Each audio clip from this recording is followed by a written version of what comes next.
রাধে রাধে বন্ধুরা, তোমরা সবাই কেমন আছো? আশা করছি তোমরা সবাই খুব ভালো আছো। তো আগের দিন তোমাদের সাথে প্রেম মন্দিরের সকালের ভিউটা শেয়ার করেছিলাম এবং সকালের সৌন্দর্যটা নানা রকম জিনিসপত্র ঘুরিয়ে দেখিয়েছিলাম।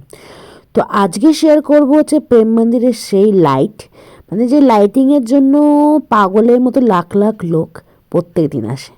অসাধারণ সুন্দর কিন্তু সেই লাইটিং। তো চলো সেটাই শেয়ার করবো এবং লাইট অ্যান্ড সাউন্ড শোয়ে কিছুটা মুহূর্ত শেয়ার করবো। ডেফিনেটলি আগের ভিডিওর মতন আজকের ভিডিওটা তোমাদের খুবই ভালো লাগবে। চলো ভিডিওটা এবার দেখতে থাকো। তো আজকে প্রেম মন্দিরের সম্পর্কে ডিটেলস তোমাদের সাথে শেয়ার করা যাক। তো ডিটেলস বলতে গেলে আমি আগের ভিডিওতে অনেক কিছুই শেয়ার করেছি, আর এখনও কিছু জিনিসপত্র শেয়ার করছি। যেমন হচ্ছে প্রেম মন্দিরে কিন্তু অনেকেই সকালবেলা যায় এবং অনেকেই রাত্রিবেলা যায়। তো সকালবেলা রাত্রিবেলার মধ্যে পার্থক্য কি? সকালবেলা যেমন সৌন্দর্য দেখতে পাবে, তুমি রাত্রিবেলাও কিন্তু সেম দেখতে পারবে, কিন্তু রাত্রিতে যে মাত্রাতিরিক্ত ভিড় থাকে, মানে প্রচণ্ড পরিমাণে ভিড় থাকে। একটু কিছু ডিফারেন্স চেঞ্জেস থাকে, সেটা আমি তোমাদের এখানে দেখাবো। তাছাড়া কিন্তু প্রেম মন্দির সকালবেলা যেমন দেখতে, রাত্রিবেলা একটা আলাদাই, বুঝতেই পারছো লাইটিংয়ের ব্যাপার থাকে একটা। এখানে 4-5 রকমের, না 4 রকমের বলতে গেলে লাইটিং চেঞ্জ হয়। তার মানে পিঙ্ক আর রেডটা বেশি দেখা যায়, আর তার মাঝখানে একবার গ্রিন হয়েছিল, একবার ব্লু হয়েছিল। তো এরকম লাইটিং চেঞ্জ হয়। তো প্রত্যেকটা কালারই খুবই সুন্দর দেখতে লাগে। আর ভেতরের তো দেখিয়েছিলাম যে রাধাকৃষ্ণের মূর্তি এবং রাম সীতার মূর্তি, যেটা দেখলে তোমাদের চোখ ধাঁধাতে বাধ্য, এতটাই অসাধারণ সুন্দর মূর্তিটা। আর সন্ধ্যেবেলা আমাদের একটা ব্যাপার যেটা হচ্ছে এই লাইট অ্যান্ড সাউন্ড শো বা ওয়াটার শো যেটাই বলো, তো এটা খুবই সুন্দর হয়। আধা ঘন্টা অন্তর অন্তর এই শোটা চলে। তো খুবই সুন্দর, এবং স্পেশালি সবথেকে ভালো ব্যাপার হচ্ছে এখানে গান বাজে, ঠাকুরের যে গান, রাধাকৃষ্ণের সে সুন্দর সুন্দর যে গান আছে, সেই গানটা চলার মাধ্যমে এই যে লাইট অ্যান্ড সাউন্ড শোটা হয় খুবই সুন্দর, বেশ অনেকক্ষণ ধরে হয়, বহু লোকে দাঁড়িয়ে থাকে দেখার জন্য। তাছাড়া তুমি ওপরে বসেও কিন্তু সেই লাইট অ্যান্ড সাউন্ড শো এর মজাটা এনজয় করতে পারবে।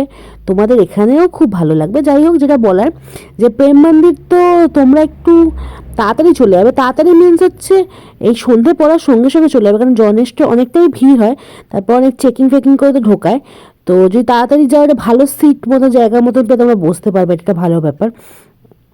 আর যদি তো কারোর একবার, শুধু একবারই যাওয়ার প্ল্যান থাকে, মানে সকালে যাবো না ইভিনিংয়ে যাবো, তাহলে বেশ অনেকটা সময় নিয়ে যেও, কারণ যেহেতু ভিড় অনেকটা বেশি থাকে তোমাদের ঘুরতে অনেকটাই সময় লাগবে, এবং মানে অনেকটাই সময় লাগবে। তাই সময় সাপেক্ষ একটা ব্যাপার, কারণ অনেক কিছু দেখার আছে প্রেম মন্দিরে। যারা আমার আগের ভিডিওটা দেখেছো তারা দেখেই যে নিশ্চয়ই বহু কিছু দেখার আছে। তো সেটা তুমি সকালবেলায় দেখো বা রাত্রির বেলায় দেখো, তোমরা কিন্তু দেখতে পারবে। তো আশা করছি তোমাদের পুরো ভিডিও, মানে পুরো জিনিস জায়গাটাই দারুণ লাগবে। তো আজকে যে ভিডিওটা তোমাদের বলেছিলাম যে সকালের রাত্রির মধ্যে একটু ডিফারেন্স তোমাদেরকে দেখাবো, তো চলো সেই ডিফারেন্সটা এখন দেখিয়ে দেওয়া যাক। আর যেমন তোমাদের বলেছিলাম যে সকালের আর রাত্রির মধ্যে একটু ডিফারেন্স আছে। যেমন সকালবেলা তোমরা যখন কৃষ্ণকে দেখবে এরকম স্ট্যান্ড হয়ে রয়েছে, মানে কোনো রকম কোনো মুভমেন্ট বা কিচ্ছু নেই। আর এইদিকে চারদিকে লাইটিং তো একটু আলাদাই আছে, সেটার কথা বাদ দাও। আর এখানে যখন রাত্রিবেলা তুমি দেখবে তখন কৃষ্ণ একটা হালকা সুন্দর নাচ, যে কালিয়া নাগের উপর যে নেচেছিল সেই মুভমেন্টটা তুমি নোটিস করতে পারবে। দেখতে পাচ্ছ যে এই যে নাচছে বা এই যে ঘুরছে, তো এটা অসাধারণ ছিল। সেটা রাত্রিরেই গিয়ে তুমি দেখতে পাবে। সকালবেলা কিন্তু এটা আমি নোটিস করেছি, কিন্তু সকালবেলা কিন্তু তোমরা দেখতে পাবে না এই জিনিসটা। যাই হোক, তাহলে আজকের মতো ভিডিওটা এইটুকু। আশা করছি আমার এই ছোট্ট সুন্দর ভিডিওটা তোমাদের ভালো লেগেছে।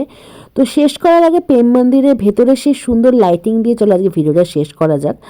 আবার নেক্সট দিন কিন্তু এই মথুরা বৃন্দাবনে ঘুরতে যাওয়ার আবার কোনো ভিডিও তোমাদের সাথে শেয়ার করব।